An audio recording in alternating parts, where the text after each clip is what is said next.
Conectaron la pantalla.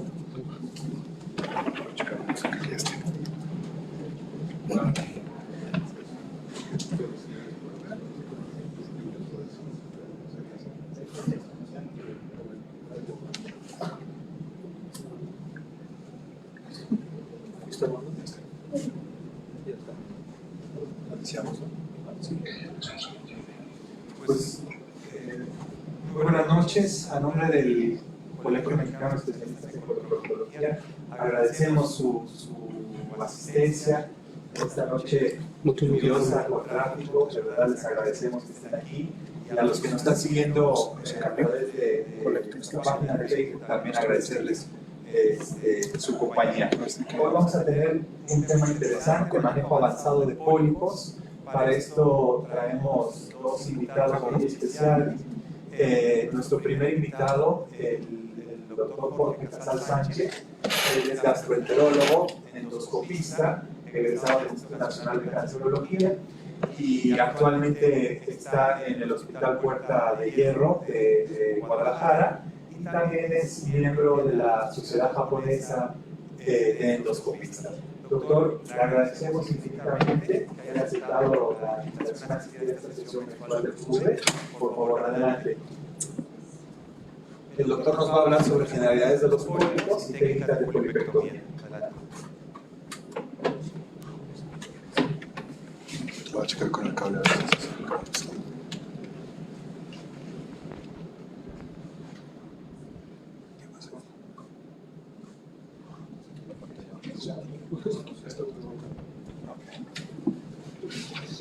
Se prende el otro lado. ¿Dónde está?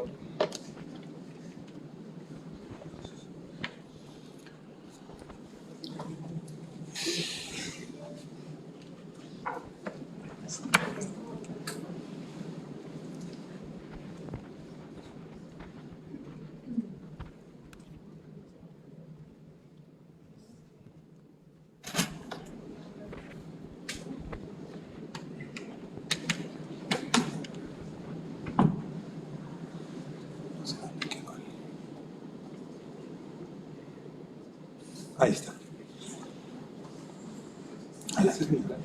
Estoy perfecto. Yo te lo voy pasando, sí. Es la otra plática. Es la otra. Este es de palo. Si va a tardar mucho, pues invertimos en...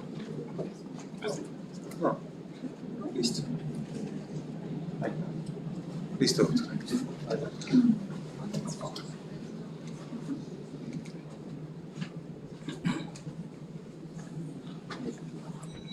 Bueno, buenas noches. Gracias por la invitación al Colegio Mexicano de Especialistas en Coloproctología, al doctor Hansen, al doctor Javier, por invitarnos a compartir esta charla con ustedes. El tema que voy a tratar, que voy a compartir, es generalidades de pólipos y técnicas de polipectomía. Los objetivos de la plática es ver la histología de los diferentes tipos de pólipos, su fisiopatogenia, sus clasificaciones morfológicas y técnicas de polipectomía. Como definición, tenemos que el pólipo es una protuberancia de mucosa de colon hacia el lumen, normalmente rodeado de mucosa normal. Esto los vamos a dividir en neoplásicos y no neoplásicos.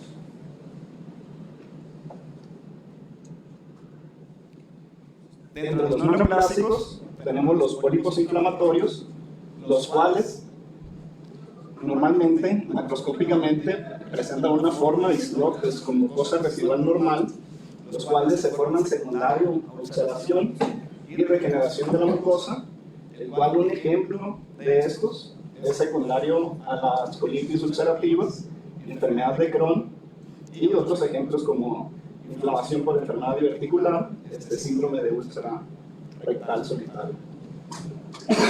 Otro de los no neoplásicos tenemos los amartomatosos, el cual son microscópicamente tejido maduro nativo, el cual vamos a encontrar en síndromes de poliposis juvenil. Otros ejemplos es síndrome de Peutz-Jeghers, de Capicay-Canada y síndrome de Peten. Entonces son los principales no neoplásicos.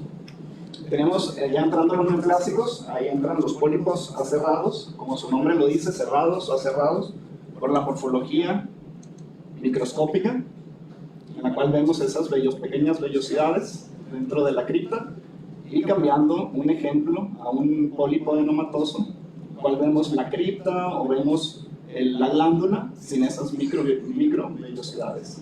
Entonces, en la comparación es por qué le llamamos a estos aserrados. Y en estos entra el pólipo hiperplásico, el pólipo aserrado sésil, el adenoma aserrado tradicional. Un ejemplo del pólipo hiperplásico con luz blanca, tenemos como prácticamente se ve casi igual que la mucosa de su base. Al usar cromondoscopía, vemos como el patrón glandular es regular, redondo, y esas son las principales características del pólipo hiperplásico.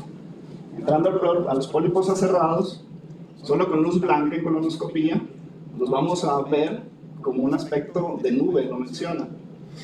Y a la hora de usar cromondoscopía, vemos igual el aspecto de nube, una base un poco irregular, y muchas veces este tipo de pólipos lo encontramos con algo de moco en la superficie. Entramos a otro de los pólipos, podemos considerar de los más importantes, que son los pólipos adenomatosos, en el cual vamos a encontrar hasta el 2/3 de todos los pólipos que encontremos son tipo de adenomas. Al encontrar uno de estos, del 30 al 50% habrá un adenoma sincrónico. La prevalencia global en mujeres, la detección es hasta el 25% y el 30% en hombres. Los factores de riesgo descritos: edad avanzada, obesidad, sedentarismo. Y los pólipos adenomatosos los vamos a dividir en estas 3 histologías, que es la tubular, la vellosa y el tipo mixto. La tubular siendo la más común. Igual la glándula tiene, así como su nombre lo dice, forma tubular. Tenemos el tipo velloso, las microvellosidades, y el tipo mixto, que tiene al igual de las dos formas. Un ejemplo de pólipo adenomatoso, vemos luz blanca, en el cual inclusive ya alcanzamos a ver parte de lo que es la superficie del patrón glandular, y con cromondoscopía alcanzamos a ver el patrón glandular. Aquí podríamos decir que tiene un patrón glandular tubular largo y algunas otras un poco corto. Y tenemos la definición de adenoma avanzado, el cual es un pólipo con un tamaño más de 10 milímetros, que presenta con displasia de alto grado y tiene un componente velloso.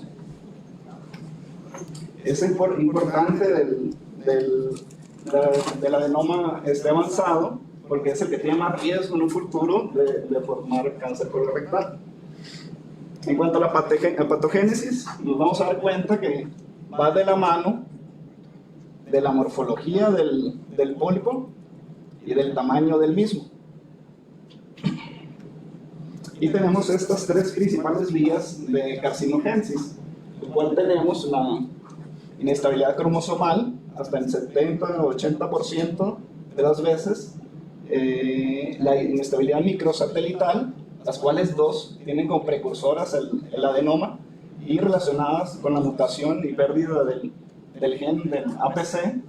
Y tenemos la otra vía, que es un porcentaje más disminuido, que es la vía cerrada, que es donde entran los pólipos aserrados, que tienen una mutación en otro tipo de gen, en este caso el BRAF, y los cuales tenemos que poner especial atención, porque son pólipos que, si pensamos que de aquí a cáncer pasan 10, 15, 20 años, en estos a veces está escrito hasta menos de 3 años.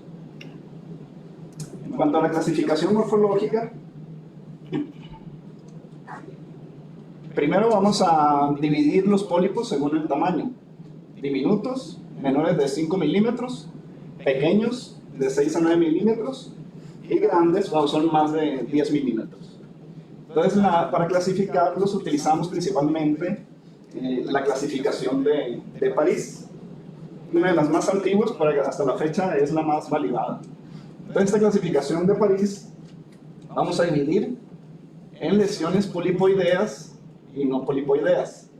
Lesiones polipoideas, una lesión que mide desde la base más de 2.5 milímetros, ya es una lesión polipoidea. ¿Cómo podemos saber o por qué se basaron en medir esos 2.5 milímetros? Normalmente la base de la pinza es lo que mide, 2.5 milímetros, una pinza de biopsia. Entonces aquí las dividen en pediculado, si existe el pedículo, y sésil. Y vamos a tener aquí clasificación 1P, pediculado, 1S, cuando es sésil. Y las no polipoideas van a ser menos de 2.5 milímetros. Entonces aquí las vamos a dividir en elevadas, en planas y deprimidas, las cuales las vamos a poner como un París 2A, 2B y 2C. Tomando en cuenta los tamaños, hasta más del 90% de los pólipos que encontremos siempre van a ser menores de 10 milímetros. Solo aquí recalcar, tenemos la clasificación de París, la deprimida principalmente, la plana, que es la que tiene mayor riesgo de formarse un carcinoma en un futuro. Algo que les faltó en clasificación de París fue meter la morfología de las lesiones de crecimiento lateral. Estas son clasificadas como lesiones planas de más de 10 milímetros de diámetro. Entonces estas las vamos a clasificar en granulares y no granulares. O inclusive puede ser mixta también. Y teniendo en cuenta que la no granular es la lesión que más va a tener riesgo también de formarse un carcinoma. Entrando a las técnicas de polipectomía, tenemos estas principalmente: la pinza fría o caliente, la polipectomía con asa, resección endoscópica de la mucosa, disección endoscópica de la mucosa, y tenemos otras que están algunas en estudio o validándose, como la polipectomía bajo inmersión, la resección de espesor total o la disección de submucosa con láser. Algo importante antes de iniciar con las técnicas de resección, importante identificar el pólipo y medirlo. ¿Cómo podemos hacer esa medición? Pues lo más sencillo es con la pinza de biopsias. Normalmente, abierta la pinza de biopsias son 7 milímetros. Lo que les comentaba, cuando está cerrada, y lo que tomaron en cuenta en París, una pinza cerrada de 2 a 2.5 milímetros. Tenemos también asas, principalmente este tipo de asas frías, en el cual van desde los 9 milímetros a 14 milímetros. Comentándoles que esta, o al menos en mi experiencia que he visto y la que uso más yo de asa fría, es esta de 9 milímetros. Algo que nos puede ayudar también para decidir el tamaño y qué hacer con ese pólipo es la punta del catéter. Normalmente la punta del catéter de las asas mide entre 2.4 y 2.5 milímetros. Entonces ahí ya podemos tomar una decisión de seguimiento. Entonces tenemos la pinza fría o caliente, simplemente cambia si utilizamos la unidad electroquirúrgica o no la utilizamos. Les adelanto, ahorita prácticamente la asa caliente ya está, así podemos decir, proscrita, ya no se recomienda ningún tipo de pólipos, por el riesgo de que ha habido más sangrado, más datos de perforación, más datos de síndrome postpolipectomía. Entonces, ¿cuál es la recomendación de usar pinza fría para polipectomía? Realmente, ahora sí, no hay una recomendación fuerte que diga debajo de 3 milímetros es donde podríamos utilizarlo, pero realmente todo lo que es menor de 5 milímetros vamos a usar asa fría. Entonces, la recomendación aquí sería pólipos menores de 3 milímetros que no pudimos quitar con asa fría, ya sea por la localización o los que dan una resección incompleta. Entonces, a esta clasificación, inclusive yo le pongo como muy diminuto, o sea, que es la de 3 milímetros, que ahí es donde entra la pinza fría. Anteriormente, y si por algo no podríamos o no tenemos a la mano asas, podemos hacer esta técnica pensando en un pólipo de 2 a 5 milímetros, agarran la mitad, siempre tomando en cuenta tomar poquito de mucosa sana y tomar la otra mitad, así para llegar a la resección total. Hay estudios en los cuales pólipos diminutos con pinza fría quedan residuos hasta en el 15-20%, y en consecuencia también relacionado con el cáncer de intervalo en el futuro. Entonces, por eso la importancia de saber cuándo utilizarlas y la razón de la polipectomía. Dentro de la polipectomía con asa, esta la vamos a dividir con asa fría y asa caliente. Recomendación para asa fría, todo pólipo menor de 5 milímetros. Recomendación para pólipos pequeños, que son de 6 a 9 milímetros. Ahí hasta la fecha, la mayor recomendación es asa fría, pero hay algunas discordancias que también podríamos utilizar ahí asa caliente. Sin embargo, también ha habido un poquito más de complicaciones con asa caliente. Estas son las diferentes morfologías de las asas, desde la hexagonal, que es la más común, redondeadas, un poco de diferentes tamaños que van desde los 10 milímetros, 15 milímetros. En cuanto a la técnica de polipectomía con asa fría, la meta pues resección total de la lesión. Y si vemos aquí el pólipo, la meta es tener estos márgenes hasta de 1 milímetro libres alrededor de la lesión. Entonces, por eso, de que sea un pólipo diminuto, siempre intentar retirarlo con asa fría.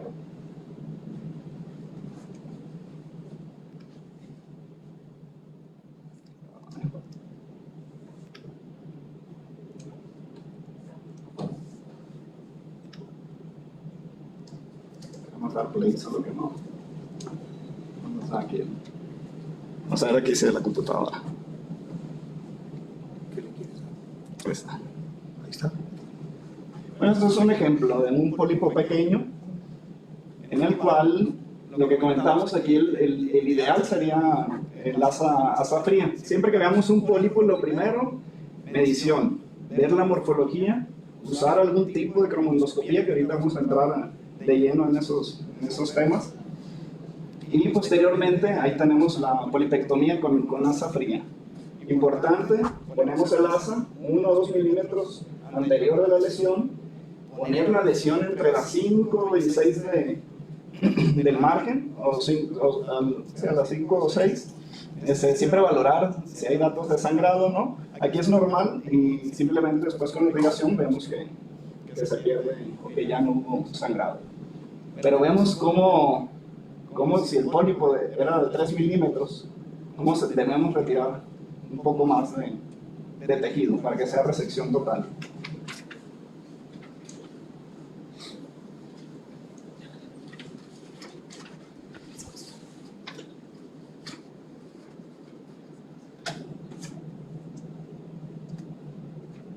Tenemos aquí otro ejemplo. Igual una lesión polipoide, en la cual vemos un patrón glandular irregular, vascular normal. Y aquí vamos a hacer la técnica con asa caliente. Igual es una lesión menor de 10 milímetros. Si vemos, no es necesario inyectar, no es necesario hacer un colchón previo a la polipectomía. Hay dato diferente a la otra técnica, de que la otra no necesitamos levantar antes de cortar. Inclusive a veces es necesario succionar un poco para poder agarrar un poco más la mucosa adyacente. En estos casos, por seguridad y a la hora de hacer con asa caliente, pues colocamos un clip por el riesgo de más sangrado posterior al procedimiento. Y lo que les comentaba, en este caso hubiera sido lo mejor una asa fría, pero ahí como que hay unos estudios que avalan más asa fría y otros estudios que de repente avalan el asa caliente. Otra de las técnicas es la resección endoscópica de la mucosa. Esta, a cambio de la polipectomía convencional, es igual, con un asa, pero hacemos previo a la polipectomía o previo a la polipectomía un levantamiento del colchón de la submucosa. Y eso lo hacemos con diferentes soluciones. Algunas de las soluciones que utilizamos es soluciones coloides, de epinefrina o adrenalina diluida, y algunas tintes de azul de metileno. Realmente hay muchos estudios que avalan una o otra que es mejor, que se mantiene más tiempo el colchón, que tiene menos riesgo de sangrado posterior a la polipectomía. Aquí la experiencia que tenemos un poco más es simplemente con solución salina, y hacemos una mezcla con epinefrina, simplemente por los costos y la accesibilidad. Entonces, un ejemplo, la solución que más utilizo es esta, una solución de 100, de solución salina, 0.5 de mililitros de azul de metileno y una ámpula de adrenalina. Los 0.5 es solamente poquito azul de metileno, no es bueno tampoco pintar mucho, ¿no? Nos quita la visibilidad o no nos ayuda a hacer adecuada la resección. Tenemos también conocer nuestros instrumentos. Uno es el inyector, 4 milímetros de largo es lo que mide la punta del inyector. ¿Dónde inyectar? Unas recomendaciones: si es una lesión arriba de 10 milímetros, la recomendación podría ser inyectar proximal o oral, para estar de acuerdo todos en que es proximal y distal, hacia el lado, si es grande, o sea, inyectarla antes. Y si es una lesión más pequeña, pensando en el menor de 10 milímetros, ahí sí, hacer grados y hacerla distal. Los diferentes accesorios que se utilizan son principalmente estos knife, que eso depende mucho también de gustos, qué es lo que de dónde estás haciendo parte de la resección. Aunque ahorita vamos a hablar un poco más aquí de disección, que esto perdón, es más de disección. Y tenemos un ejemplo de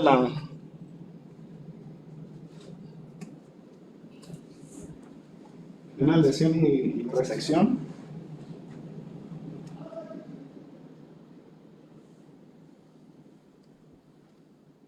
Que la resección es con asa, no es que se me metió esa diapositiva ahí como no quería.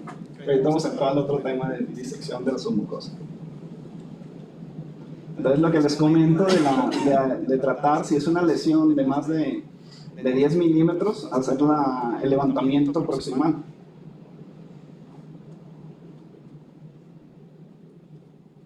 Eso nos va a ir dando, ahora sí nos va a ir empujando la lesión hasta con nosotros y poder tener una mejor maniobrabilidad.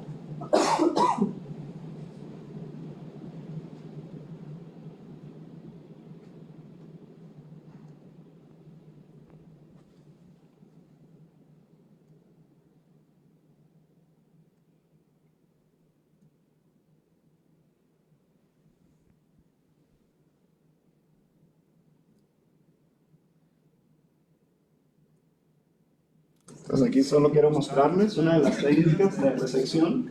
En el colchón se hace una pequeña incisión con la punta del asa. Entonces con eso ya la podemos clavar y ahora sí iniciamos a abrir el asa para poder hacer la resección completa de la lesión.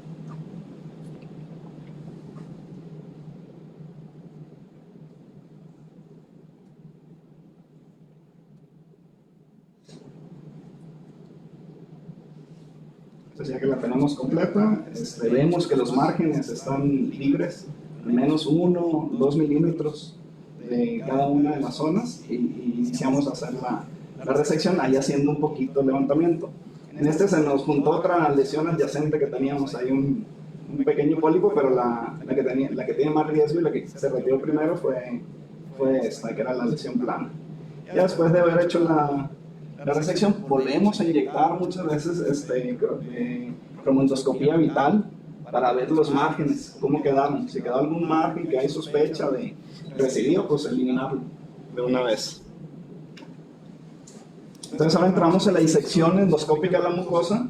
A diferencia de la resección, lo que hacemos es igual levantamiento de la mucosa, pero ahora utilizamos en lugar de asa, utilizamos los diferentes cuchillitos o los diferentes knife, que van, esto les comento, depende del gusto y depende de la zona donde se vaya a trabajar. Hay unos que se prefieren para esófago, otros que se prefieren para estómago y algunos que son duales, que tienen tanto para corte y para irrigación, que se prefieren para colon.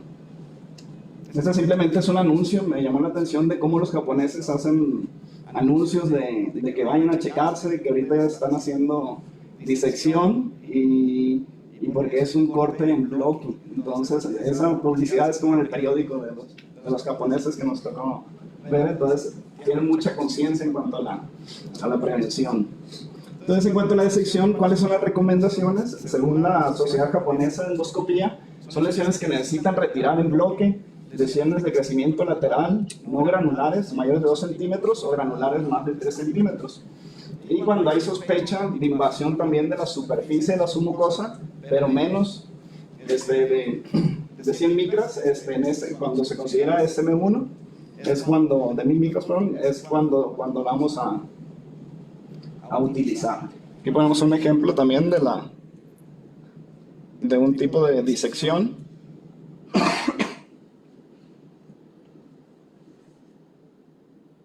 Vamos para mostrar la lesión, una lesión de crecimiento lateral a nivel de recto, en la cual se empieza a hacer el colchón submucoso con inyección y posteriormente con los knife, en este caso el dual knife es el que empieza a hacer la disección en toda la submucosa. Toda la submucosa.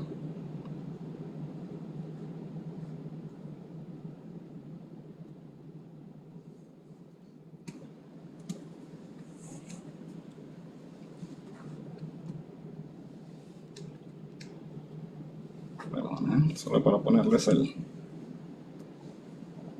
el final. Entonces, como vemos ya toda la lesión resecada. Y con estas no hay un límite de... Normalmente pues, ya arriba de 5, 6 centímetros como que se piensa más, pero pueden ser lesiones, recomendación arriba de 3 centímetros para hacer la disección. Otro de los manejos son los pólipos pediculados. Estos, la principal recomendación es asa caliente, pero si tiene alguno de estos datos, ya sea que la cabeza del pólipo mide más de 20 milímetros o la base más de 10 milímetros, tiene más riesgo de sangrado. Entonces, la recomendación es en la base utilizar una medida mecánica como es el endoloop o alguno de los clips.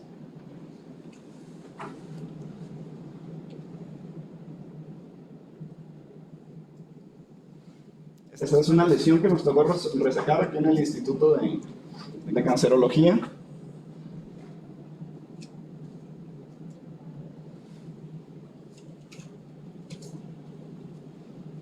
Es una lesión pediculada, con un tallo largo, con una cabeza de más de 20 milímetros.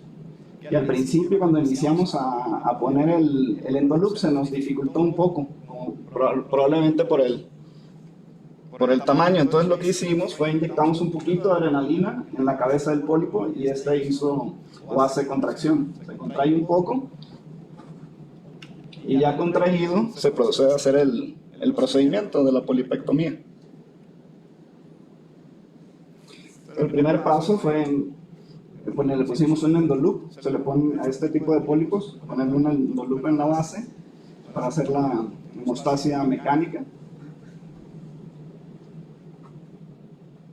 Un endoloop en sí porque sé que hay estudiantes también, es un hilo de caña de pescar prácticamente. Eso es lo que es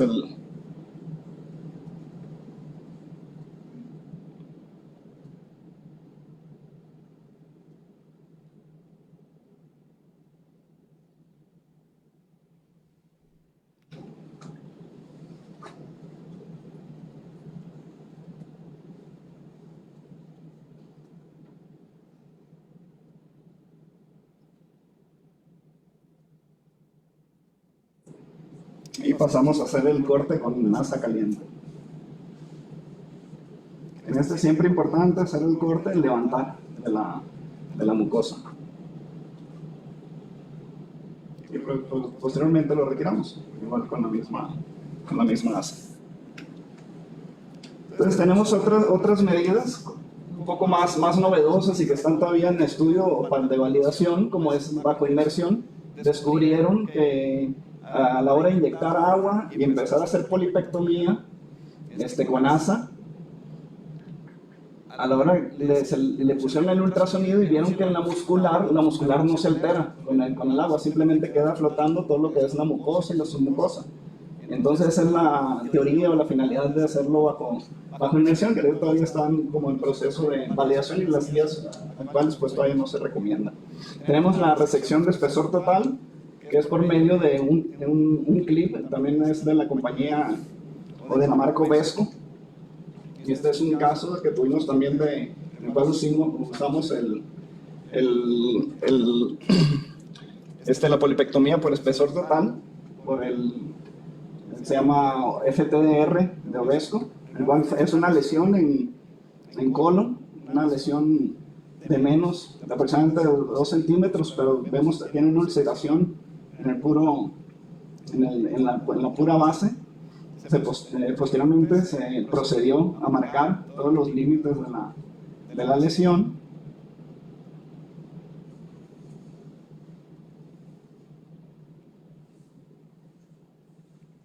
Este es el Vesco, en sí es una pinza, retrae, tira un clip y después tira un asa con el que corta.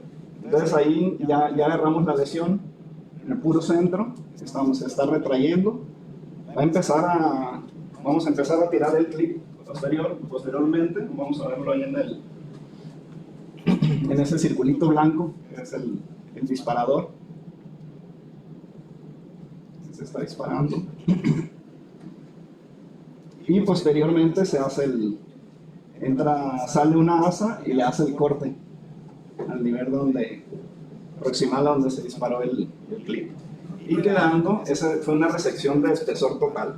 Ahí vemos todas las partes de la mucosa, submucosa, muscular. Entonces ahí ya está el clip puesto alrededor. Le damos seguimiento, esa es la pieza, y se le da el seguimiento.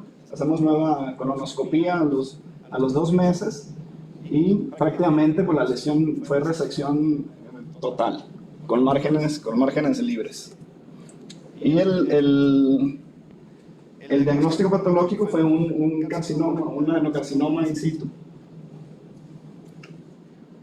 Entonces, como resumen, tenemos de polipectomía, cuando es un pólipo diminuto, menos de 5 milímetros, lo ideal es polipectomía con asa fría. Si es menos de 3 milímetros, podemos utilizar pinza de biopsia, pinza o pinza fría. Pero lo ideal es todos los menores de 5 milímetros, asa fría. Cuando es pequeño, hablando de 6 a 9 milímetros, igual asa fría, y aquí podría entrar también asa caliente, pero por rapidez, menos complicaciones, asa fría.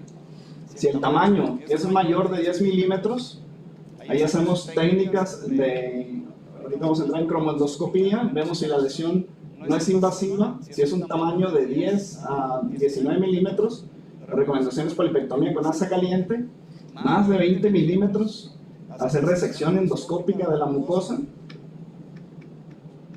Si es pólipo pediculado, menor a 10 de cabeza menor de 20 milímetros y tallo menor de 10 milímetros, polipectomía de asa caliente. Si es como el caso que tuvimos, mayor de 20 y también la cabeza y el tallo también mayor de 10, ahí vamos a hacer la técnica, ya sea con clip o con endoloop. Y cuando hay sospecha de invasión de la submucosa, vamos a valorar si es candidato para disección endoscópica, y claro, en algún centro especializado. Y si ya la sospecha por imagen, cromoendoscopía, es de invasión, entonces ahí pues ya no va el tratamiento endoscópico y se va directo a cirugía. Como conclusiones, tenemos que la polipectomía reduce la incidencia y mortalidad del cáncer colorectal. Es esencial que el endoscopista tenga buenas técnicas y habrá variabilidad en las técnicas dependiendo de experiencia, inclusive en preferencias, lo que les comentaba también de los knife. Y lo que estamos buscando es una técnica eficiente, segura y que sea costo efectiva. Nada más por agradecimiento al doctor Richard Oya, que es proporcionar algunos de los videos que tuvimos, que presentamos aquí, que nos tocó también participar con él en unas rotaciones en el Instituto de Cáncer y una universidad de Jikis en Tokio, Japón. Bueno, gracias.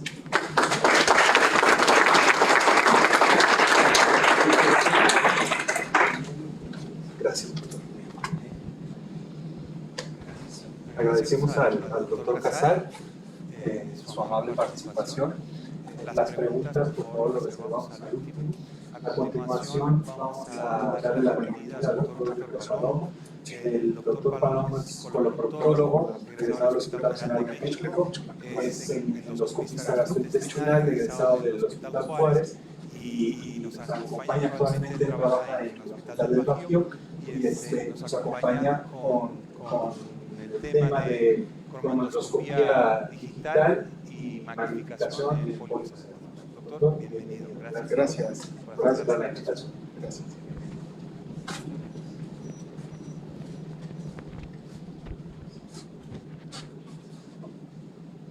El señalador.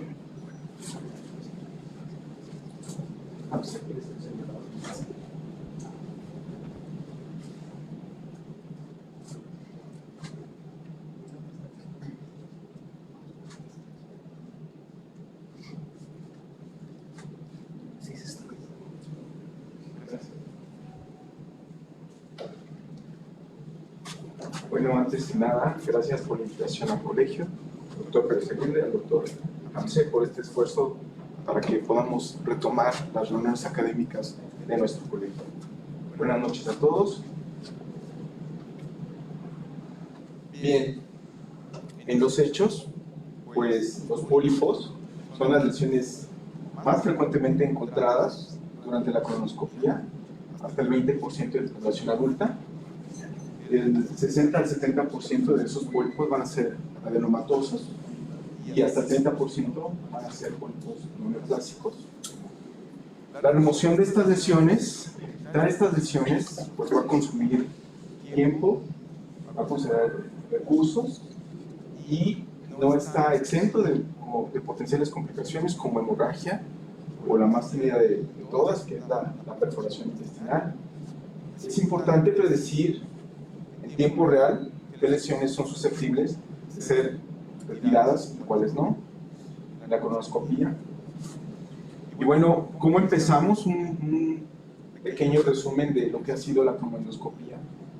Empezamos con las tinciones que se aplicaban directamente a la mucosa. A eso le llamamos cromoendoscopia virtual.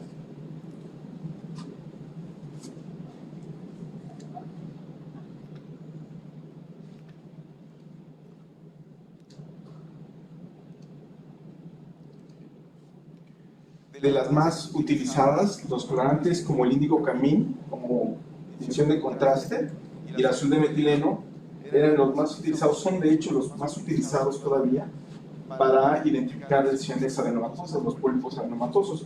Otras tinciones, como el cristal violeta y el mismo azul de metileno, como tinciones de absorción.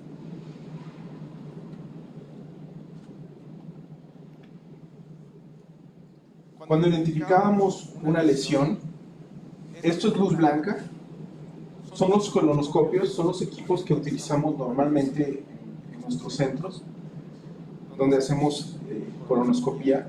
Si ustedes alcanzan a ver, aquí hay una lesión, pero con mucho detalle, y después de que el colon está bien limpio, después de que se hace un buen acercamiento y se empieza a identificar la lesión. Aquí podemos identificar un pólipo cuya textura nos llama la atención, pero vean, después de la aplicación de esta coloración de índigo carmín, podemos identificar, además de esta lesión, los bordes amplios de esta, en realidad, lesión plana, la rugosidad de la lesión, que corresponde a una lesión plana de aproximadamente 1 centímetro, con una lesión mixta, un adenoma. Y así en la evolución pasamos a los sistemas digitales, de entre ellos el sistema NBI, por sus siglas en inglés, Narrow Band Image, que es imágenes de banda estrecha, que empieza a utilizar tecnología láser, azul y verde, y nos va a ayudar para acentuar el patrón de la mucosa y el patrón vascular, utilizando una longitud de onda predominantemente azul y verde. Nos va a ayudar a delimitar los bordes de la mucosa y las lesiones posibles que se puedan identificar con mayor detalle. Después del NBI, otro de los sistemas que incluso seguimos usando hoy día es el sistema PAIS.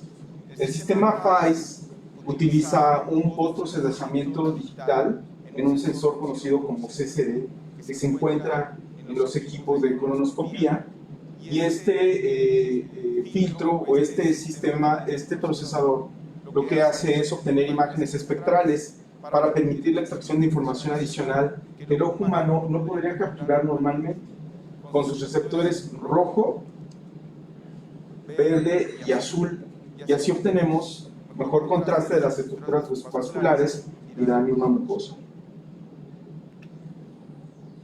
Vean así cómo podemos obtener estas imágenes, vean al detalle la mucosa, cómo se observa rugosa, por decirlo de alguna manera, y con la aplicación de los filtros podemos ver con mayor detalle la textura y podemos observar lo que con luz blanca podría detectarse como una lesión homogénea. Vean el detalle de las criptas, el detalle de la mucosa, casi en forma individual podemos observarlo.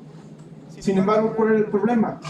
Era muy difícil producir imágenes de alto contraste de los vasos en la superficie de la mucosa. A partir de esta necesidad, evolucionando en los sistemas digitales, llegamos al sistema láser. El sistema lásereo va a combinar dos tipos de láser con diferentes longitudes de onda, con una luz blanca de fósforo. El láser de luz blanca de longitud de onda que va a oscilar en 450 más o menos nanómetros, más o menos 10, va a activar el fósforo para crear luz blanca con una distribución espectral más amplia.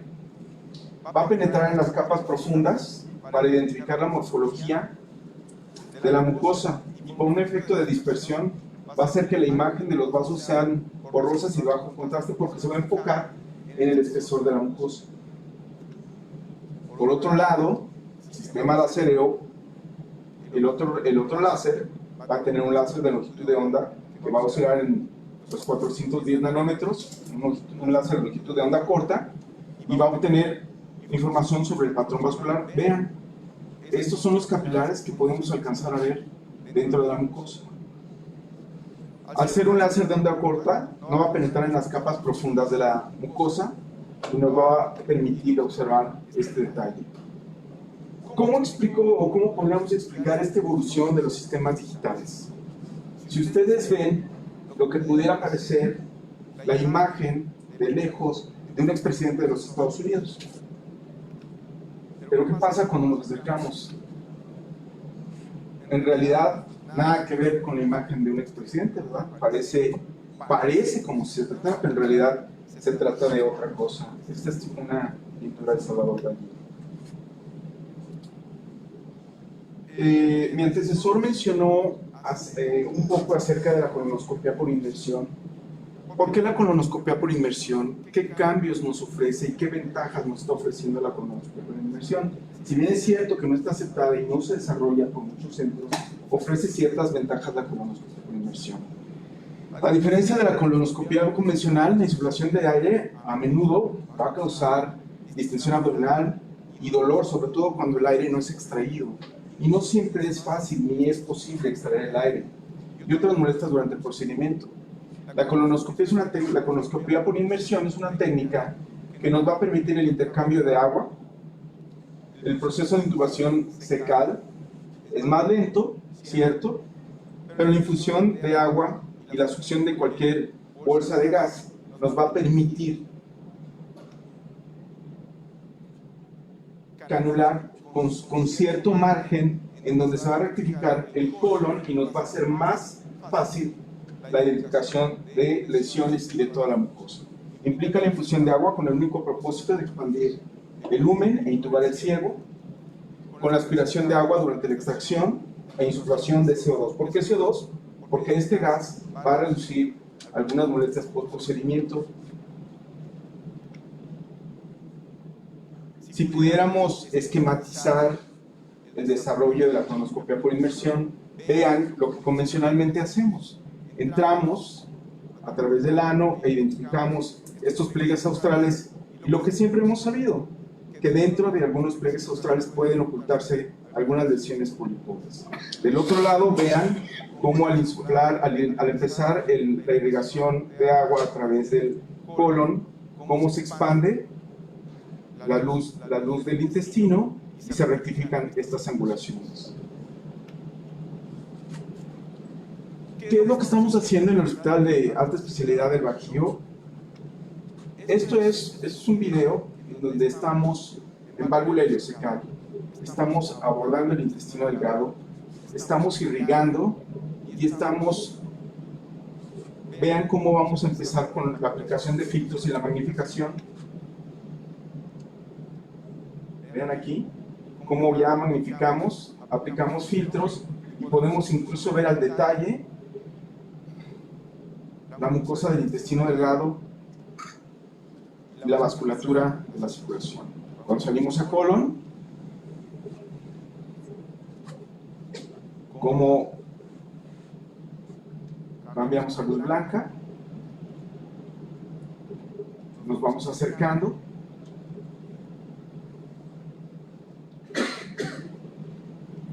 aplicamos uno de los filtros y magnificamos. Después, este láser de onda corta que nos permite identificar la mucosa del colon. Vean la diferencia que existe tan grande en el detalle microscópico del patrón criptoglandular.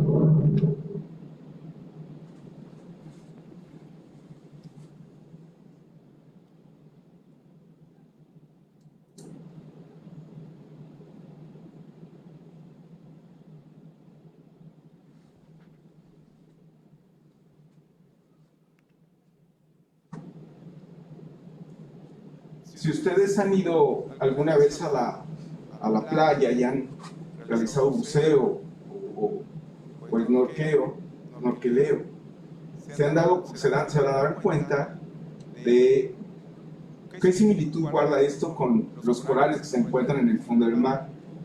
Siempre creo que es una imagen muy hermosa. Podemos ver con los filtros y la magnificación el detalle de las vellosidades intestinales. Y si se fijan bien, cómo se está moviendo en el interior de la mucosa, el capilar, y dentro del capilar lo que están viendo es la circulación, son los eritrocitos.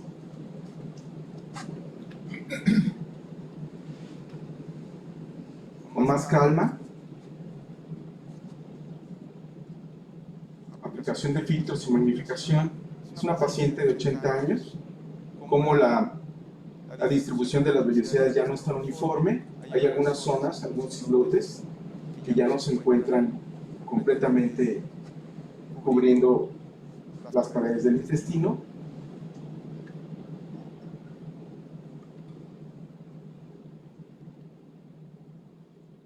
Aquí estamos utilizando un zoom digital, pero también tiene un zoom óptico que nos permite aumentar todavía más la intensidad de la magnificación.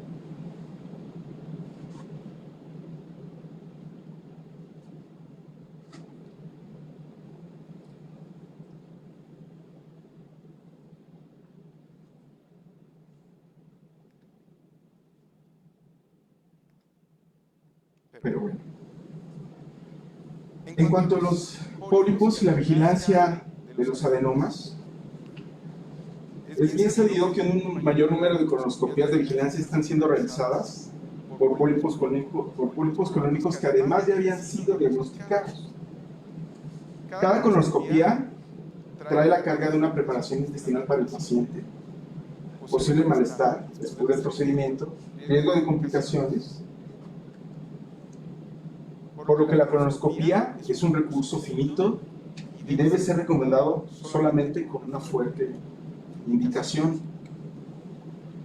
El objetivo final de las técnicas de cromoendoscopía y magnificación es la predicción en tiempo real de la histología de los pólipos diminutos. Y bueno, idealmente deberíamos implementar una estrategia de diagnóstico, resección o descarte, como la estrategia de no resección para los pólipos hiperplásicos diminutos, por ejemplo el recto sigmoide.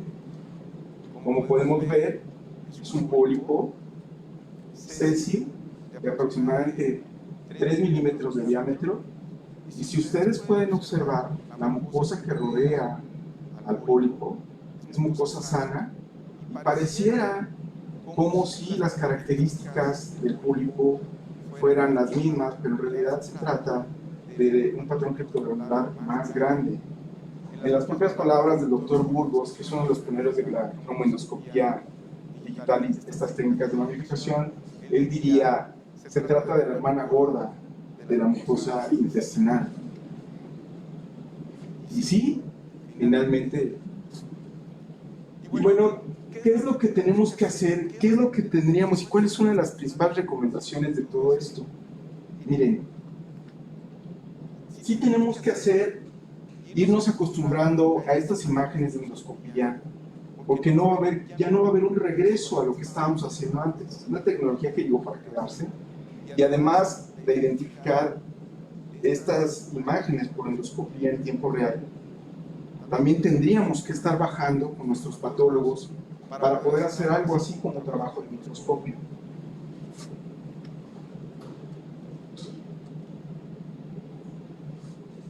¿Qué pasa en el microscopio? ¿Qué es lo que está sucediendo con estos pólipos hiperplásicos? Me voy a enfocar, porque además mi antecesor ya habló acerca de la histopatología, pero me voy a enfocar solamente en pólipos hiperplásicos y pólipos adenomatosos. Ahorita vamos a ver la histopatología de un pólipo adenomatoso. Veamos las criptas, el patrón de cripta de la cripta. La base de aspecto normal. Vean ustedes cómo las células caliciformes, que son estas vacuolas claras que se encuentran al interior. La base críptica normal, incluso por aquí están los vasos capilares que veíamos de una manera completamente diferente, pero en estos rositas son los capilares, ¿sí? Y hay un alargamiento del patrón criptoglandular y un ensanchamiento finalmente de la cripta, lo que le da ese aspecto grande macroscópico. Esto es una correlación que estamos haciendo entre lo que estamos viendo por endoscopía y lo que estamos viendo en el microscopio. Del otro lado, pareciera como si estuviéramos hablando del mismo pólipo, parece que estuviéramos viendo la misma lesión, pero ¿qué creen que no? Por cromoendoscopía digital y con la aplicación de filtros, podemos ver esta red capilar muy bien delimitada que circunda cada glándula y la podemos observar muy bien delimitada. ¿Qué es lo que está pasando en el microscopio? En el microscopio, si ustedes se acuerdan, en la imagen histopatológica anterior, veíamos las criptas muy bien delimitadas, con grandes espacios entre ellas, y vean cómo estos espacios se encuentran muy estrechos entre una y otra. Se encuentran abigarradas las criptas. Vemos los núcleos muy alargados, ¿sí? Como si fueran hojas, hipercromáticos, es decir, muy intensamente coloreados, por así decirlo, por así comentarlo, con mucha hipercaptación de la tinción. Y esto habla de un aumento en el metabolismo en el núcleo, lo que traduce que este pólipo tiene displasia de alto grado. Vean cómo hay una marcada disminución de las células caliciformes. Entonces, no nada más es un pólipo adenomatoso, es un pólipo adenomatoso con displasia de alto grado.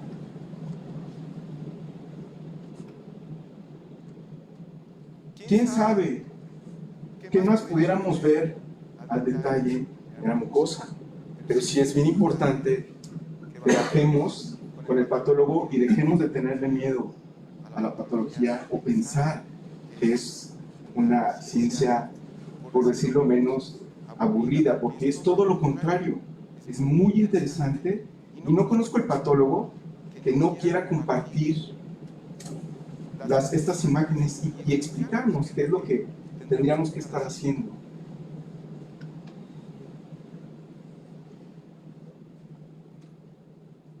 Bueno, este empleo de técnicas de endoscopía digital debe influir en la toma de decisiones en tiempo real sin tener que esperar el reporte histopatológico definitivo. ¿Qué dice la Sociedad Europea de Endoscopía Gastrointestinal? Ellos recomiendan el uso rutinario de endoscopía de alta magnificación con luz blanca para detectar neoplasias colorectales en población crónica. Ellos todos van más allá. Ya ni siquiera están hablando de luz blanca. Y el uso rutinario de sistemas de alta definición y cromoendoscopía convencional o virtual en pacientes conocidos o con sospecha de síndromes polipoideos. La cromoendoscopía convencional o virtual debe ser estrictamente controlada en cuanto al diagnóstico en tiempo real de los pólipos pequeños, pólipos menores o iguales a 5 milímetros, para retrasar el diagnóstico histopatológico y no solamente que tomemos la decisión correcta, sino que además aprovechemos los recursos hospitalarios, ya sean institucionales o privados, de la mejor manera. Idealmente, estas decisiones deben fotodocumentarse, pero bueno, ya sabemos el por qué no siempre es posible. En cuanto a la vigilancia, hay que recordar, es verdad, la progresión de adenoma a carcinoma puede ocurrir entre 5 y 20 años, pero esta progresión es altamente variable, pues se estima que el 0.25% de los adenomas van a progresar por año a cáncer, algunos se van a estabilizar y otros van a retroceder. ¿Qué características nos deben llamar la atención? Estos factores de riesgo: tamaño de al menos 1 centímetro, que el pólipo tuviera arquitectura vellosa de al menos el 25% o que tuviera displasia de alto grado. En general, estas lesiones van a progresar a cáncer a una tasa anual del 5%, que va a aumentar con la edad a 25% a los 55 años y al 40% a los 80 años. El tamaño de al menos 1 centímetro le va a conferir un riesgo anual de 3%, su arquitectura vellosa del 17% y la displasia de alto grado del 37%. Estas son las recomendaciones de la Asociación Americana de Gastroenterología para lesiones polipoides cuando se trata de pólipos hiperplásicos menores de 10 milímetros. El seguimiento debe hacerse cada 10 años. Pólipos adenomas tubulares de 1 a 2, pequeños, menores de 10 milímetros, de 5 a 10 años. Lo que tiene que ver en especial con adenomas tubulares mayores de 10 milímetros, un adenoma velloso y adenomas con displasia de alto grado dentro de los 3 primeros años, y estas lesiones aserradas, como lo comentó el doctor. Estas lesiones tienen su propio seguimiento porque son responsables no de los adenocarcinomas que comúnmente estamos diagnosticando, sino de los cánceres esporádicos que tenemos. Pero, ¿podemos predecir por endoscopía el cáncer colorectal submucoso? Hace un momento mencionaba acerca de la clasificación de Paris. Hay algunas clasificaciones que por imagen nos pueden ayudar a predecir lo que está sucediendo con el pólipo. Nos vamos a enfocar en estas 3, Paris, Goudot, Pisano y Mura. Por su aspecto, ya lo vimos hace un momento, no voy a ahondar demasiado. Lesiones que protruyen hacia el lumen colónico, pediculadas o sésiles, lesiones planas elevadas, con una depresión central o planas con un avance ancha, lesiones planas con la mucosa deprimida o lesiones excavadas. En cuanto al patrón de criptas de Goudot,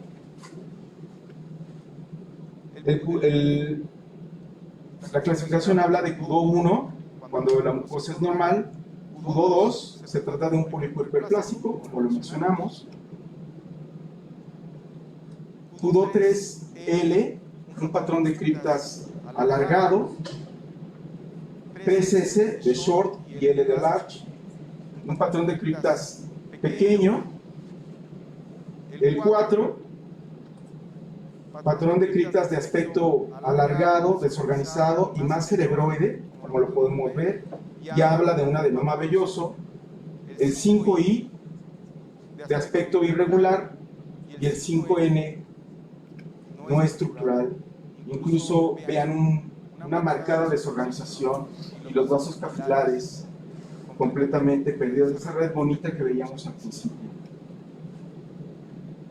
En cuanto al patrón capilar de Sano Emura, vean cómo va evolucionando de una malla capilar muy bien delimitada, un aumento en la densidad de los vasos capilares para Sano Emura 2, un 2A, vasos capilares en malla, con terminaciones ciegas, una alta densidad, y en el 3B, una franca desorganización, vasos que terminan abruptamente, de diferente calibre, ensanchados o que no se logran distinguir.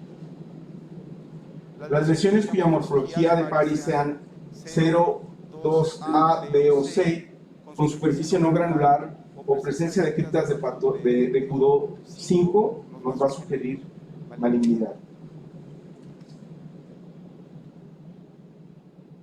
De entre los presentes,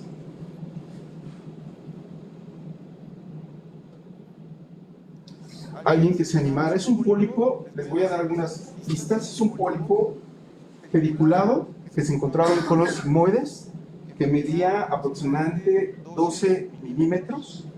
¿Alguno de los presentes que nos pudiera decir a qué patrón de criptas de Q2 corresponde? Doctores residentes de coloproctología. Voy a avanzar el video.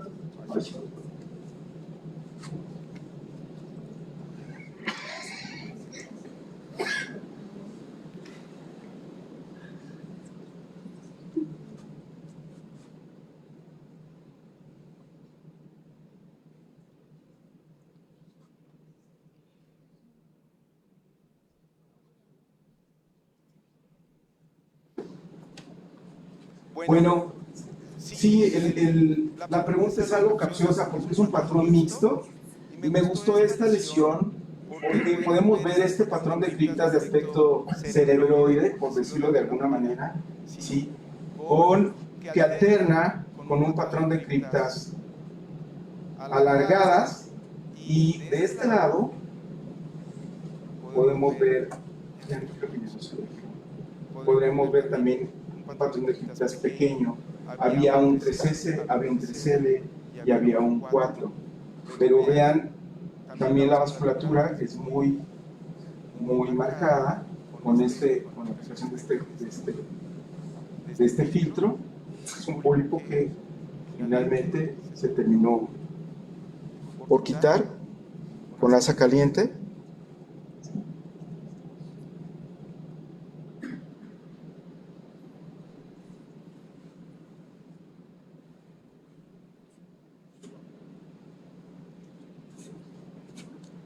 Y por patología resultó ser un pólipo adenomatoso con displasia de alto grado.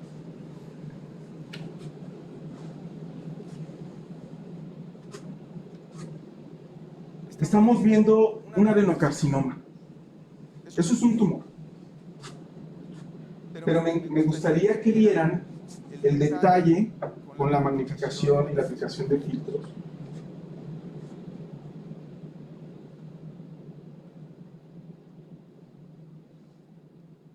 Vean cómo aquí hay una completa desorganización y ausencia de la mucosa. El patrón de los vasos se encuentra completamente perdidos. Algunos vasos o muchos vasos de diferente calibre en esta mucosa. Y de este lado todavía algunas zonas de adenoma. Vean cómo el patrón criptogranular se encuentra alargado, regularmente bien definido. Pero vean cómo alterna con estas zonas de completa desorganización. Claro que si todos lo vemos en el macroscópico, no nos va a quedar duda de que es una adeno-CA, que además es tenosa y que se encontraba en alguna zona del colon. Es cierto, lo importante va a ser aquí empezar a identificar estas lesiones con cromodoscopía. No queda duda que es una adeno-CA, bueno, no hay chiste, claro, pero hay que empezar a hacer el ejercicio para poder irnos acostumbrando a estas imágenes. Pero, de verdad, la tecnología ha mejorado nuestra práctica clínica. Miren, este artículo del 2017, China, multicéntrico prospectivo aleatorizado, es el primer estudio de su tipo que compara lo que estamos haciendo con luz blanca con las técnicas de cromoendoscopía. Ellos encontraron en 152 pacientes 308 lesiones. 150 de esas lesiones fueron adenomas, 196 fueron detectados con luz blanca y con LSI. Es decir, la luz blanca nunca la vamos a dejar de utilizar, eso es un hecho. Por lo pronto no se ve en el futuro cercano el que dejemos de utilizar luz blanca, pero vamos a utilizar esta tecnología láser para identificar esta clase de lesiones. Cuando se utilizan ambas tecnologías, vean cómo la detección fue hasta el 196. Cuando no se utilizó la luz blanca y solamente la tecnología láser, se utilizaron 83. Pero vean, cuando solamente se utilizó luz blanca, cómo baja la eficacia para detectar estas lesiones y se identificaron 29. De 112 de 308 fueron detectados con una sola tecnología, LSI o luz blanca, y 225 pólipos detectados con ayuda de luz blanca sola o combinada, lo que mencionaba hace un momento, y 279 pólipos detectados con LSI o combinada hasta el 91%. Es decir, la tecnología láser detectó un 24% más de pólipos y un 8% más de adenomas. Ok, sí, ya sé lo que están pensando, un 8% más de adenomas y por eso tanto lío. No, si ustedes ven bien o leen, lo que sucede es que para poder llegar a este 8% es que tuvieron que haber sido diagnosticadas las lesiones primero como pólipos. Sí sobresale un 8%, pero primero debieron haber sido identificadas. Esta otra tabla que muestra el tamaño, localización y morfología. 78 lesiones menores de 5 milímetros fueron detectados cuando se utilizó LSI, que representó 4 veces más. Vean cómo los pólipos, me voy a enfocar en estos dos rubros, pólipos menores de 5 milímetros, 78 lesiones fueron detectadas. Y vean cuando se utilizó luz blanca, como apenas si 20, lo que significa para la tecnología láser 4 veces más. 67 pólipos fueron registrados en colon izquierdo cuando se utilizó solamente esta tecnología, que cuando se utilizó la luz blanca. Vean lo que sucede cuando se utiliza LSI solamente, la tecnología láser. Vean para colon descendente si muere eso recto, ¿sí? Y cuando se utilizó luz blanca exclusivamente, vean lo que sucede, cómo disminuye la detección. Y en cuanto a la morfología, la detección con una sola tecnología nos muestra que se identificaron más lesiones planas cuando se utilizó solamente LSI, que son las lesiones más difíciles de identificar. Los resultados muestran que la colonoscopia con LSI aumenta la detección de pólipos hasta en un 24%, lo cual corresponde a una mejor sensibilidad de LSI con luz blanca. Identificó 32% más pacientes con pólipos y mejoró la tasa de detección de adenomas en comparación con la luz blanca. En conclusión, actualmente estamos presenciando la evolución que desarrollaron los equipos de endoscopía desde la luz blanca a los equipos de cromoendoscopía y magnificación. Insisto, es una tecnología que como los impuestos llegó para quedarse, no va a haber regreso. Debemos ir acostumbrándonos a estas imágenes que nos ofrecen los equipos de cromatoscopía y magnificación como parte de nuestra práctica clínica e incluso identificando la histopatología de los tejidos. Volvemos a hacer hincapié en que es importante, nos conviene, debemos ir acostumbrándonos a las imágenes de histopatología, debemos acostumbrarnos a compartir el conocimiento que nosotros tenemos, porque además a los patólogos les gusta, por lo menos la patóloga con la que yo trabajo, hasta se emociona cuando vemos los videos de endoscopía, porque es que eso yo no lo veo. Entonces ellos también tienen algo que ver de lo que nosotros estamos haciendo. Esto que he venido escuchando en diferentes congresos en México, no solamente tiene aplicaciones académicas o de investigación. Antes decían, no, pues es que solamente esos son protocolos que están haciendo quién sabe en dónde y con fines académicos o de investigación.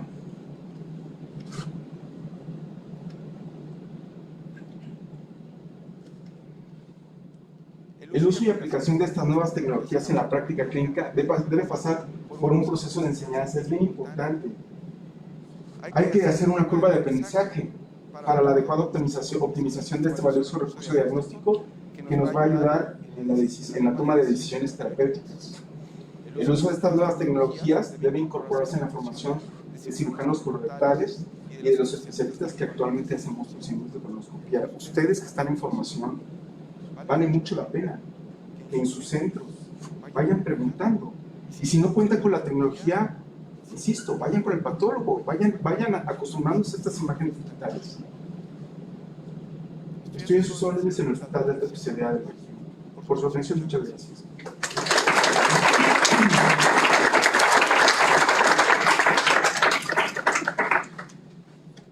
Gracias, doctor. Agradecemos al doctor Víctor Palomo. Por cuestiones de tiempo, vamos a dar 10 minutos de preguntas y respuestas, por favor. Doctor Casal, si usted puede pasar al frente. También los amigos que nos están viendo por Facebook, si gustan hacer alguna pregunta. Y la doctora Sinaga nos va a apoyar también con las preguntas de Facebook.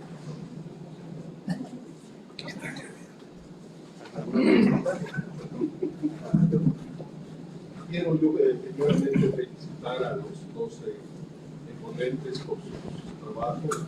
De particular interés me pareció en la presentación del doctor Palomo, porque nos muestra la evolución que ha tenido la colonoscopia, ¿verdad?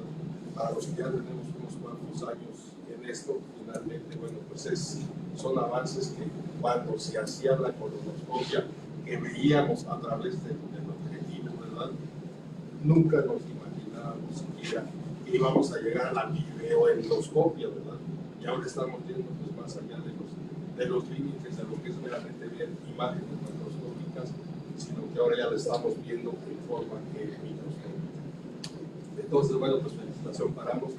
Y sí quisiera hacer algunas precisiones por cuanto a la terminología, que creo que es importante, sobre todo habiendo gente joven, ¿verdad? Porque si algo debemos de tener los especialistas es un idioma que nos identifique y nos dé claridad en cuanto a lo que estamos hablando.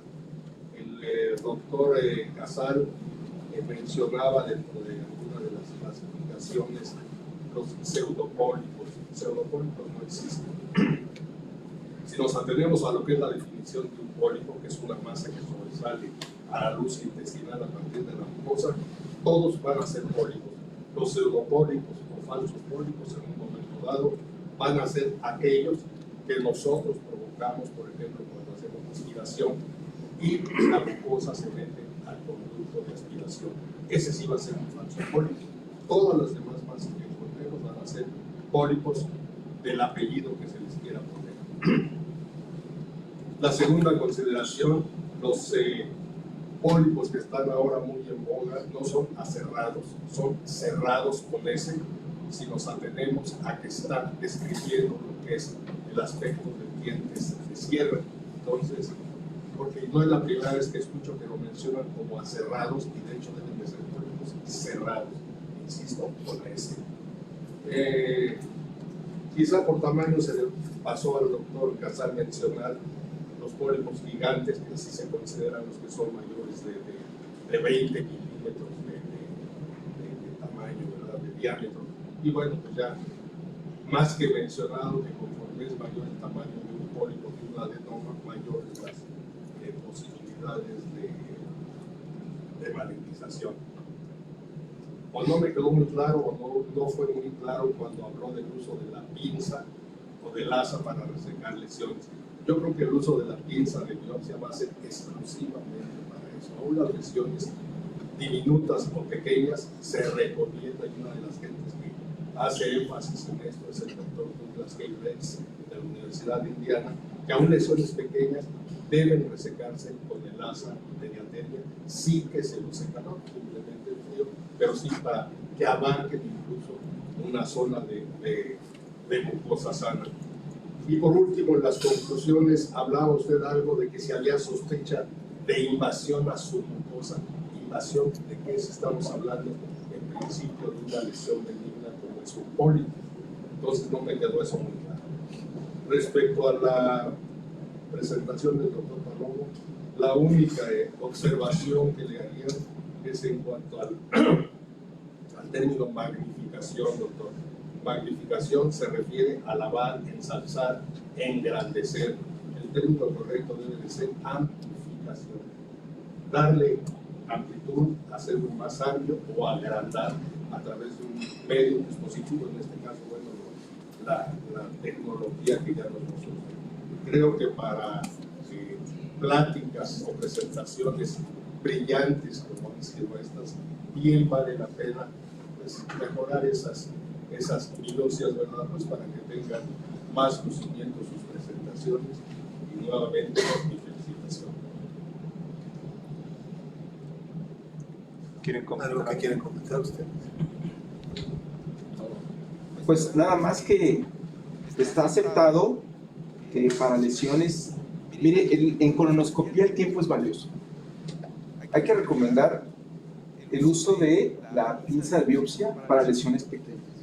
Yo como el doctor, cuando tenemos pacientes, y además en centros de referencia, cuando tenemos, hay veces en que uno no lo cree, pero terminamos haciendo 8 o 10 estudios por endoscopista en una mañana. Pero además está indicado el uso de la pinza de biopsia para lesiones pequeñas. No vamos a tomar una biopsia, vamos a hacer una polipectomía. Entonces se debe capturar, sí se puede capturar, porque además cabe perfectamente bien dentro de la pinza de biopsia. Está indicado y sí está aceptado. Yo reconozco que si usted está haciendo la colonoscopía y usted decide hacerlo con asa, me parece como para identificar los márgenes adecuados de la lesión, lo está haciendo en forma adecuada. Pero si estamos hablando de un pólipo que puede ser capturado con pinza de biopsia, está aceptado el que podamos hacer así la polipectomía. Sí, yo creo que puede hacerse siempre y cuando las mandíbulas de la pinza sean de suficiente tamaño que vaya a abarcar lo que es el pólipo. Yo estoy pensando una lesión de 1 o 2 milímetros de diámetro que vaya incluso a comprender parte de mucosa sana. No lo descarto de todo, pero vamos, que quede muy claro que va a ser lesiones que quepan en lo que va a ser la mordida de la pinza. Gracias. Sí, solo para igual comentando lo mismo que comenta aquí el doctor, hace énfasis en lo que está escrito y hay evidencia que ayuda a la resección con pinza, lesiones menor de 3 milímetros, porque es con la que está seguro que sí hay resección completa.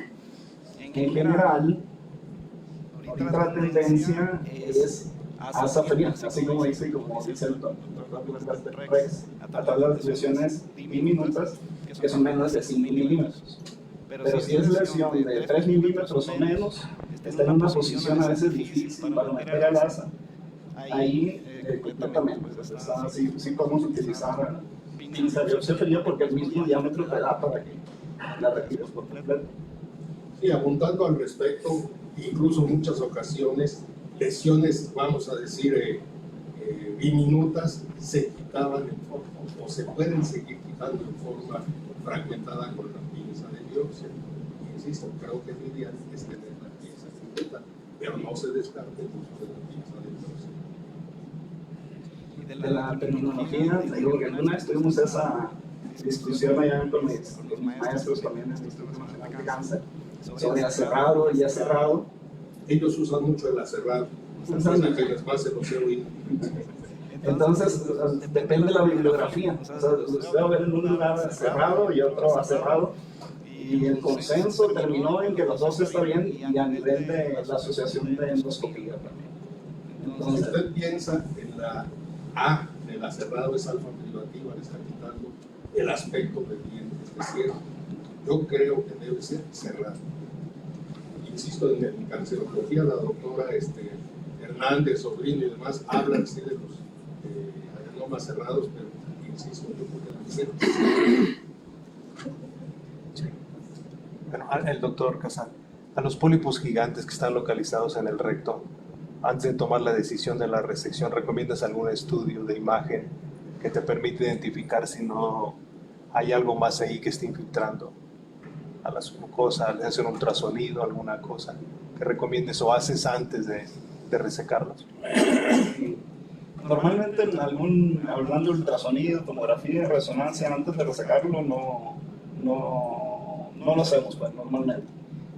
Lo que se hace es quitar la pieza en bloque. Entonces ya cuando el patólogo tiene la pieza completa, pues ahí nos va a decir si hay datos de infiltración linfovascular, si hay datos, lo que mencionaba de invasión, perdón, volviendo acá al otro tema.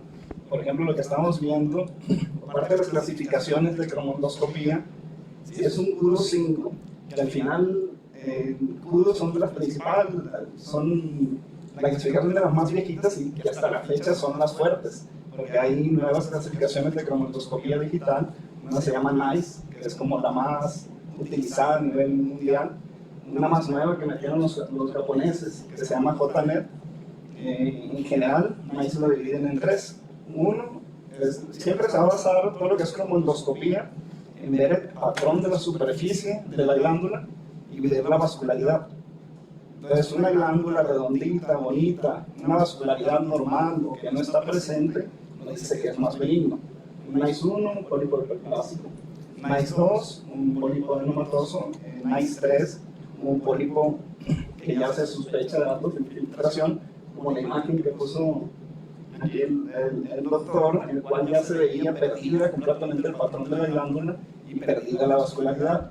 Entonces, esa imagen, esa lesión que se quitó de 2 centímetros, ya tenía esos estudios, pero de imagen de cromondoscopía digital, la que mencioné al final, la que coloqué al final.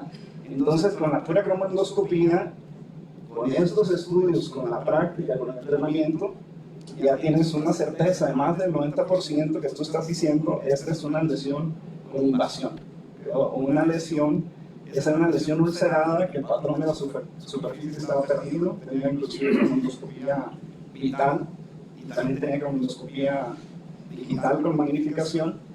Entonces la tendencia es de que solo con la cromondoscopía, tú ya puedes, con más del 90%, si tienes un buen entrenamiento, decir qué tipo de esteología y en ese momento tomar la decisión.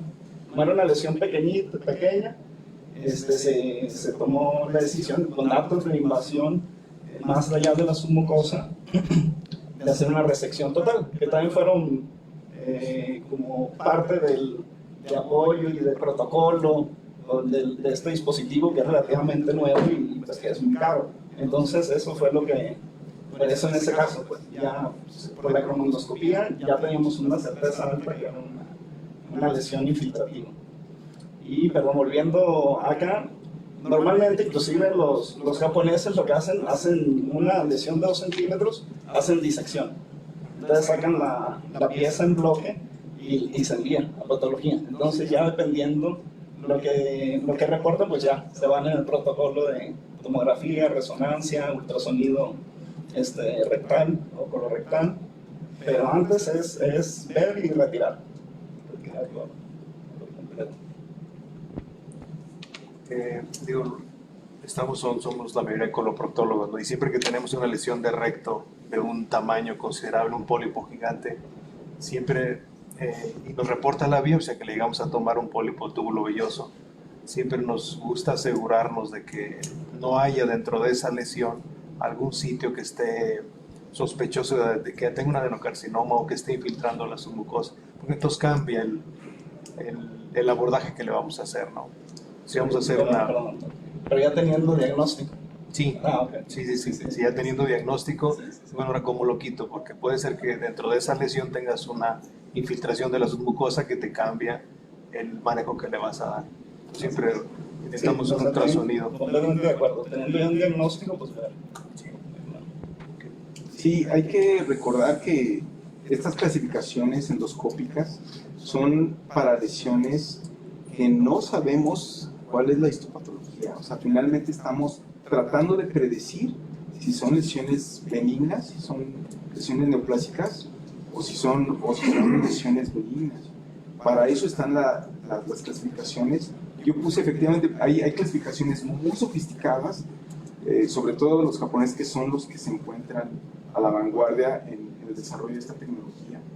Yo creo que de hecho es por eso que ellos mismos tienen sus propias clasificaciones, y hay algunas muy complejas, no estoy de acuerdo, que más bien mejor ni las sigues porque causan hasta demasiada confusión. Y además la otra, las clasificaciones no son para aprenderse.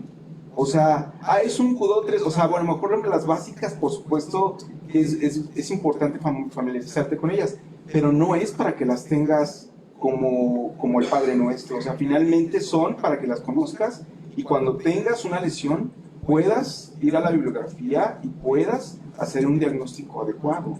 ¿Me explico? Pero las clasificaciones que podrían predecir estas lesiones son para eso, para ayudar. Es una herramienta que te ayuda a predecir la histopatología de una lesión en tiempo real, ¿no?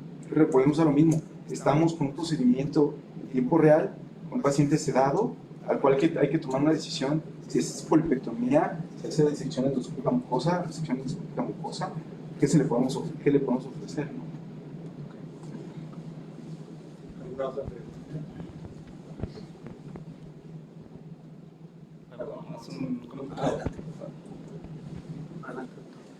Buenas noches. Llegué un poco tarde, pero alcancé a conocer los avances tan importantes que actualmente se tienen. ¿Por qué digo esto? Porque tanto al doctor Barrientos, que fue mi compañero de residencia, él es mayor que yo, era y entonces nos tocó conocer cuando se comenzó en nuestro país a efectuar la colonoscopia. Nuestro maestro Elías Corral va al Japón a tomar este entrenamiento. Entonces es muy importante conocer los avances actuales, pero tomando en cuenta, como decía el doctor Barrientos, lo impresionante, de verdad también es impresionante ver a tantos colegas en la sesión de hoy, y jóvenes además. Pues esto nos implica pensar en que es un estudio muy importante, pero hay que tomar ciertos cuidados y no, porque ya se tiene entrenamiento, hacerlo a la ligera. Y eso me refiero ya a la práctica. Ver hacer no sé cuántas endoscopías, porque la clínica sigue siendo valedera. No quiero aburrirlos.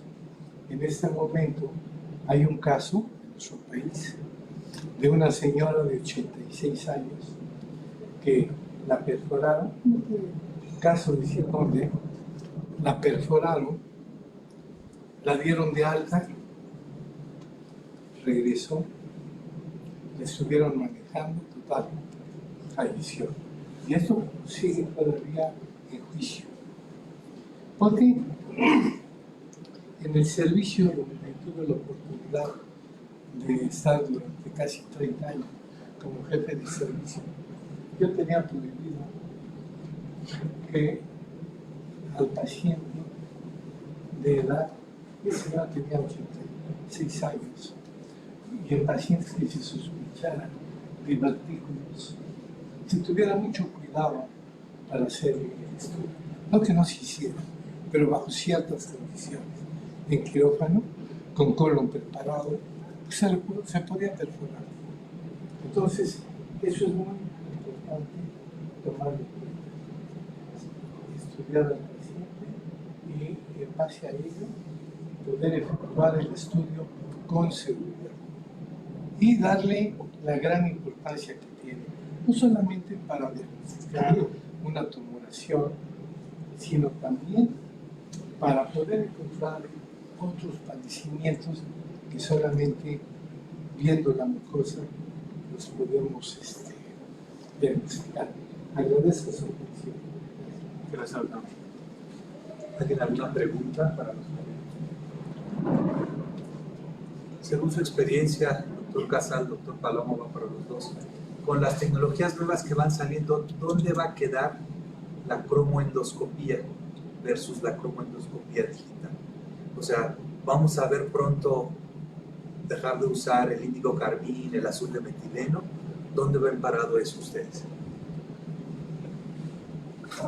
Bueno, y primero algo que me llamó la atención también acerca de esa, o sea, la cromoendoscopía virtual o vital contra la cromoendoscopía digital. Ahora que estuvimos también ahí con un tiempo con los japoneses y con los parte que tienen, pues, tienen más experiencia, son los fundadores de las clasificaciones de la cromoendoscopía. Ellos utilizan ambas y a pesar del tiempo, utilizan la vital y le ponen digital para tener una mejor caracterización, pero la vital con magnificación, perdón por la palabra, la vital con ampliación, perdón, es muy bueno y no ha sido inferior a la cromoendoscopía digital, que por los tiempos, pues sí, la cromoendoscopía digital es muy sencilla, solamente un clic al endoscopio y ya la tienes ahí, pero no ha habido inferioridad pues, en una y otra, y utilizan hasta la fecha, están utilizando ambas. Porque pueden ver algunos detalles con una que a lo mejor en otra se te puede ir. En lo personal, que uso más por la facilidad, rapidez, y depende la lesión y el tratamiento, un poco más la digital. Yo creo que evidentemente son complementarias una de la otra, pero volvemos a lo mismo. Cuando tienes un hospital, estás trabajando en un hospital de concentración y además estamos haciendo cronoscopía, estamos irrigando agua, estamos haciendo cronoscopía de inmersión, es un procedimiento que toma su tiempo, y estamos haciendo procedimientos por lo menos de 20 o 30 minutos. Cuando la curva de aprendizaje, cuando estamos empezando, además de que terminas todo mojado, porque esa es la verdad, o sea, el estudio no es, de entrada, no es algo sencillo de realizar cuando estás empezando, como cualquier otra técnica que estás aprendiendo. Si tienes todos los elementos, si tienes el tiempo, utilizar los recursos que tengas a tu alcance. Puedes hacerlo virtual o puedes hacerlo vital, puedes combinarlas para tener un mejor diagnóstico. Eso no conozco el endoscopista que no quisiera tener una unidad con todos los insumos a su alcance. Y si tienes el tiempo, bueno, de pronto yo les digo a las señoras enfermeras que nos apoyan, a los técnicos, porque es todo un equipo de endoscopía cuando estamos haciendo endoscopía por inmersión y magnificación o de amplificación. Les digo, le prestaron el equipo a la persona indicada, hablando de mí mismo, porque me encanta estar haciendo magnificación a veces, y cuando estábamos empezando, veía yo prácticamente, me tardaba a lo mejor 10 a 15 minutos en intestino delgado, y luego en todos los segmentos de colon, y luego irriga, y luego aspira, y es complicado al principio, pero si tienes las dos posibilidades de hacer y el tiempo, por supuesto que sí. Una vez que empiezas, yo siempre he dicho que el que hace endoscopía y te gusta, ya no dejas de hacerla y sí quieres más y más y más y más. Yo entiendo que no es fácil para las unidades contar con estos equipos. Las torres que hacen estos procedimientos digitales no son económicas y sí son muy costosas para los hospitales, pero bien vale la pena podamos ofrecerle un mejor diagnóstico a los pacientes, un mejor adiestramiento para nosotros.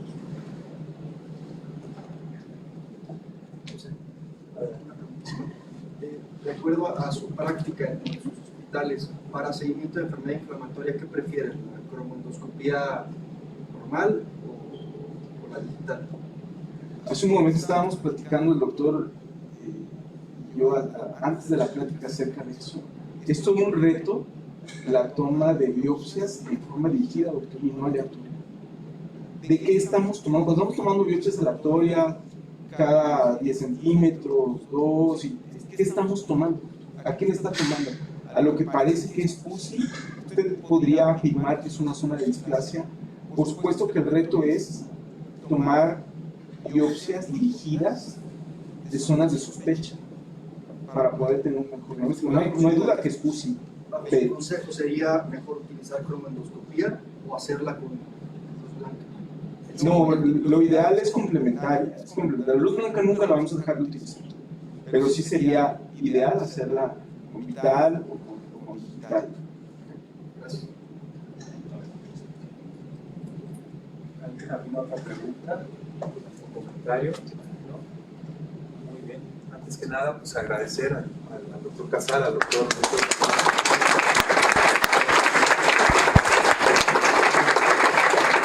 vienen de muy lejos, sabemos que no es fácil cuadrar la agenda, suspender consulta, etcétera, para venir a la Ciudad de México.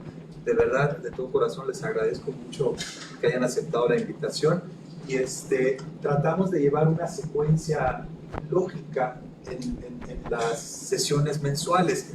El mes pasado vimos las indicaciones de una colonoscopía, quién lo debe de realizar, y qué es una colonoscopía de calidad. Ya vimos los parámetros, cómo tomar biopsias en pacientes con enfermedad inflamatoria intestinal.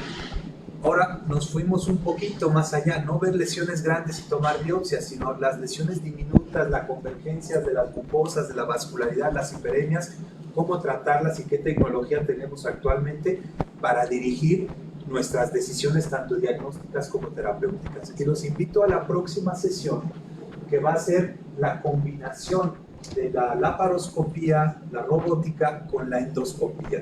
En la próxima sesión vamos a hablar de la cirugía asistida por endoscopía o la endoscopía asistida por cirugía. Vamos a tener 3 invitados, el doctor Miguel Herrera, antes del INCAN, ahora del Hospital General de México, el doctor Juan Carlos Sánchez del Hospital Militar, que nos va a presentar un caso de resección de un pólipo con robot asistido por endoscopía, y el doctor Julio Zavala, el jefe de endoscopía del Hospital General de México, cerrando la plática de la colaboración de cirugía y endoscopía. Esperamos contar con su asistencia el próximo mes, 30 de noviembre, y por indicación de nuestro presidente del colegio, sabemos que todos en diciembre van a andar ocupados, ya preparándose para el maratón famoso, ¿no?, que empieza el 12 de diciembre hasta 6 de enero.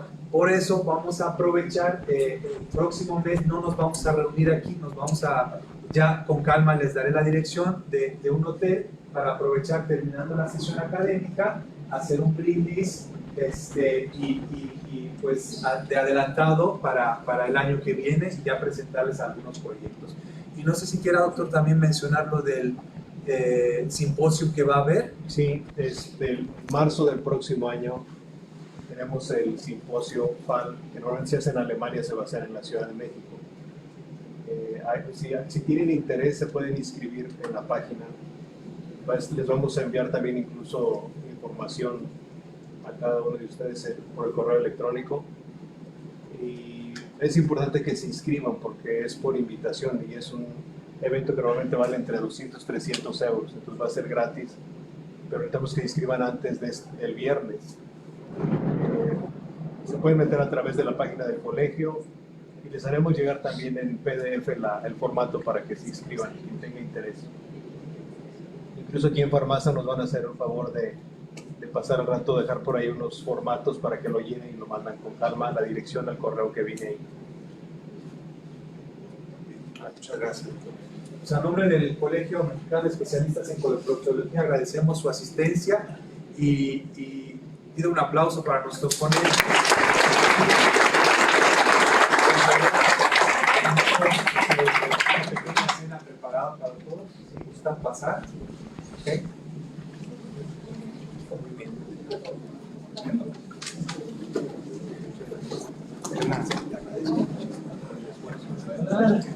bien.